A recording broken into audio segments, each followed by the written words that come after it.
Hello survivors and welcome to another Walking Dead Road to Survival video, and in this video we're going to be taking a look at a brand new event coming to the game, and it is called Lucille Revived. The event itself is a standalone event, but it does look like it's going to have some impact on the current Sinister Swarm event, because some of the rewards are going to be the Walker Hands, effectively the energy required to run those roadmaps, which everybody needs, obviously, so it is going to be very useful for that at least. But there are some other rewards on top, and we will check those rewards out. And as you can see on the screen, Lucille Revived is that name of the event. We'll scroll down for the information, and it says, "Hello survivors, we're happy to announce the Lucille Revived event. In this event, the Lucille Patrol story roadmaps are returning, along with awesome rewards such as mythic gear, mythic recruit tokens, and more. The event dates are as follows. It starts on the 15th of April 2021 at 10 AM Pacific time, and it ends a week later on the 22nd of April 2021 at 10 AM Pacific time.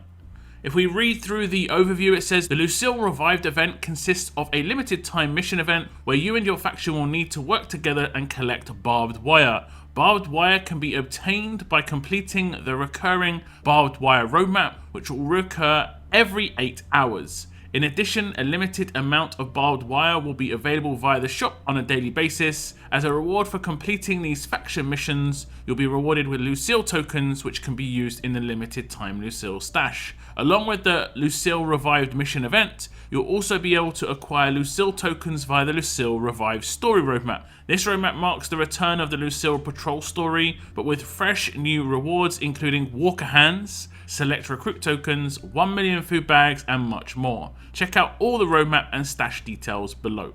So here is the barbed wire roadmap that resets 3 times a day on an 8-hourly basis. Each stage gives 1 gear choice box, and completion gives you 1 barbed wire. If we scroll down to just check out what's in these gear choice boxes, is all the new gear required in the training grounds. There have been obviously some updates there, and I believe some people were running low on some of these things, and as this is going to be a 3 times a day choice box, you are going to be able to get quite a lot of this. 50 times 3 times 7 equals about 1,000, so you're going to be able to get 1,000 of anything you're low on. That's not going to last a supreme amount of time. Obviously, you're going to be able to get through that quite quickly just based on the fact that training grounds goes quick. But it does look like they're trying to patch an issue, because there are some people running out of this stuff very quickly already with the Conquest update. Now, we will have a quick look at the Lucille Revived roadmap, and it is a 6-act roadmap. Every single stage of each act gives the same reward. So stage 1 on every single act gives the same reward, but it scales up. You get more of the amount. We'll just go through Act 1 and just know as we scroll down, the amounts that you get of those items will increase. So on Act 1, Stage 1 gives elite item tokens. Stage 2 gives 4-star weapon tokens. Stage 3 gives material bags. Stage 4 gives elite fighter tokens. Stage 5 gives elite weapon tokens. Stage 6 gives basic tokens. Stage 7 gives food bags. Stage 8 gives select recruit tokens, and the completion reward will be Lucille tokens and those Walker Hands for the Sinister Swarm. If we scroll down, it's going to be exactly the same for Act 2 in terms of the rewards, like I said, but Lucille tokens will be 1 and 3 again. And then I think it gets boosted for the completion rewards. All the other rewards will slowly get boosted over time as well. Lucille tokens will be 1, but Walker Hands will be boosted to 6. Act 4, again, all the stage rewards will be boosted a little bit. Now Lucille tokens have gone up to 2. Walker Hands are at 6. Act 5, again, all those other items have been boosted. Completion rewards, Walker Hands have been boosted up to 9, with the Lucille tokens remaining at 2.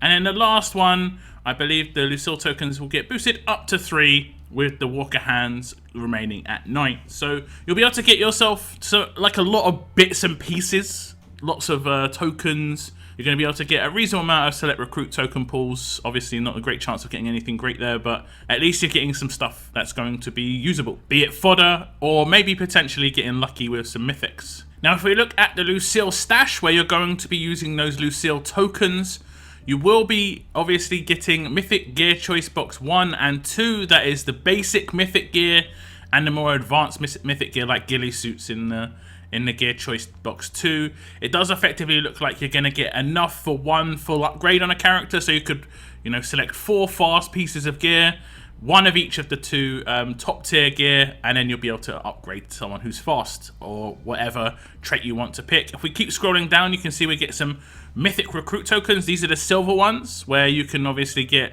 silver mythic guaranteed and potential, like, I think 3% gold mythic. We're going to get armory tokens, lots and lots of armory tokens, blow torches, super glue, spray paint, machinist file, cutting fluid, varnish, and engine grease. So there is going to be some spray paint in here, which I am extremely low on myself, like so low on myself. But it's only going to be 2. That isn't filling the gap that I need. I need like lots more. I need lots more. I can't do any 5% upgrades. It's not fun. If we look at the mythic gear choice boxes, just confirmation of what I said before. Choice box 1 is bulletproof vest, tactical gloves, spotting scope, leg holster. That's just the trait gear. And then the top one is fire starters and ghillie suits. If you didn't know already, bulletproof vest is for strong, tactical gloves for fast, spotting scope for tough, and leg holster for alert. So there was no real details about where that barbed wire is going to go towards. I guess it's going to go towards the faction mission events, but there's no breakdown on the rewards in there. I guess that's also just going to give Lucille tokens on the daily or potentially over the course of the entire week's event. But I'm not really a big fan of some parts of this event, particularly the 8-hour roadmaps. I always think that anything lower than 12, it's always going to mess up. You're always going to mess up on one of those roadmaps and you're putting pressure on parts of your community, especially certain time zones where basically it could be the one that's 1 a.m. to 9 a.m. You're asking someone to effectively disrupt their sleep at that point to make sure they can do that roadmap. And generally speaking, that's going to hit a lot of people. That hits a lot of time zones where it can just cross over. You know, I think 12 hours seems to be the most reasonable, personally, in terms of the lowest amount of time per roadmap. They could just buff the rewards a little bit by, buff the rewards by 50%, reduce the amount of roadmaps that you need to do by 30%, and that would have been even things out. But I think overall this seems okay. This seems to be more of a buffer event, and just honestly, Scopely realizing that some of the game economy is a little bit out of place with certain gear types, especially the lower end gear. I have talked about the lower end, disassemble stuff being impossible to come by now as well. So there is a little bit of that in here, but nowhere near enough, honestly. I personally, like I said before, I cannot do any 5% upgrades on 4-star weapons. Like, it just doesn't make any sense that I can't do any 5% upgrades on 4-star weapons. So I'm kind of just stuck at the moment. And I think, like I said, over the next weeks and months, people are going to be running over that lowest tier really, really quickly. And it's because we can't get any weapons from the world map. There needs to be weapon drops, I think, like 3-star weapon drops on especially the last stages that people farm. There needs to be some potential weapon drops there, just because we don't have anything to disassemble. And no one's going to be going back to the old world maps to farm weapons on the old world maps where it's like, let's say it's got like a 20% chance to drop. You've got to disassemble it, and then it's got like a 5% chance of getting what you need. So no one's going to do that. This has to be in where the game is being heavily played right now, and that is the very last stages of the current world map. We're talking about stage 49. Most people are farming those world map stages, I think.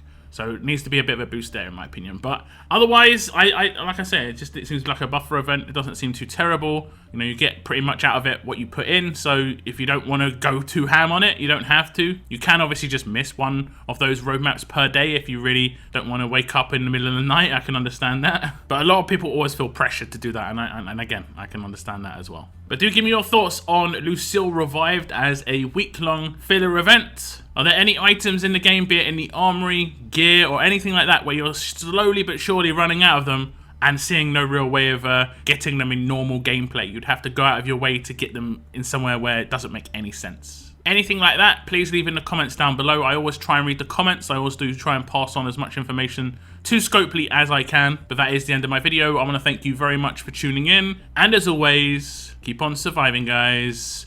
Keep on surviving.